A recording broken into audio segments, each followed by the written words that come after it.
जय सिया राम। श्री वाल्मीकि रामायण नवा सर्ग। मंत्री सुमंत्र की राजा को ऋषि श्रृंग मुनि को बुलाने की सलाह देना।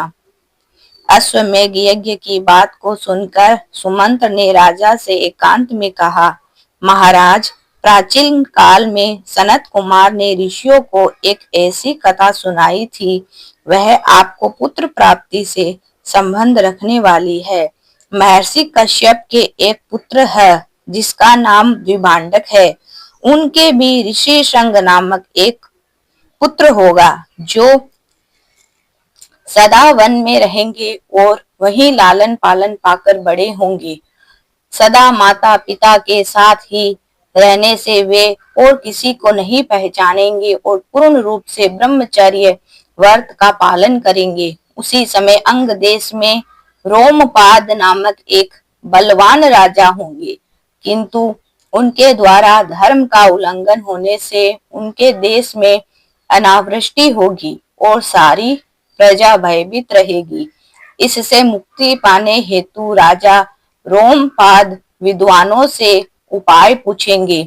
ऐसा पूछने पर वे सारे विद्वान सलाह देंगे, महाराज, आप अपने राज्य में विभांडक ऋषि के पुत्र ऋषि श्रृंग को आदर सहित ले आइए और अपनी शांता नामक कन्या को उनके साथ विवाह कर दीजिए। विद्वानों के इस सलाह से राजा बड़ी सोच में पड़ेंगे कि आखिर उन्हें किस उपाय से यहाँ लाया जाए।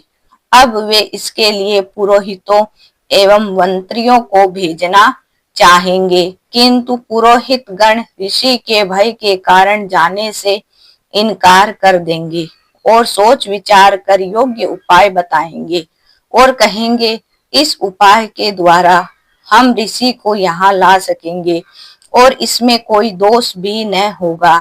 इस प्रकार वेश्याओं की सहायता से राजा रोमपाद ऋषि श्रृंग को अपने यहाँ बुलाएंगे और उनके आते ही सारे राज्य में वर्षा होगी और राजा अपनी पुत्री शांता उन्हें दान में दे देंगे। वे ही आपके लिए पुत्रों को सुलभ कराने वाले यज्ञ कर्म का संपादन कर सकेंगे।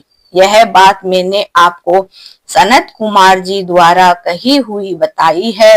इस कथा को सुनकर राजा दशरथ बड़े प्रसन्न हुए और सुमंत्र से मुनि कुमार को जिस उपाय से बुलाया गया उसे पूछने लगे। इस प्रकार श्री वाल्मीकि निर्मित आर्ष रामायण आदि काव्य के बाल कांड में 9वां सर्ग पूरा हुआ। जय सिया राम।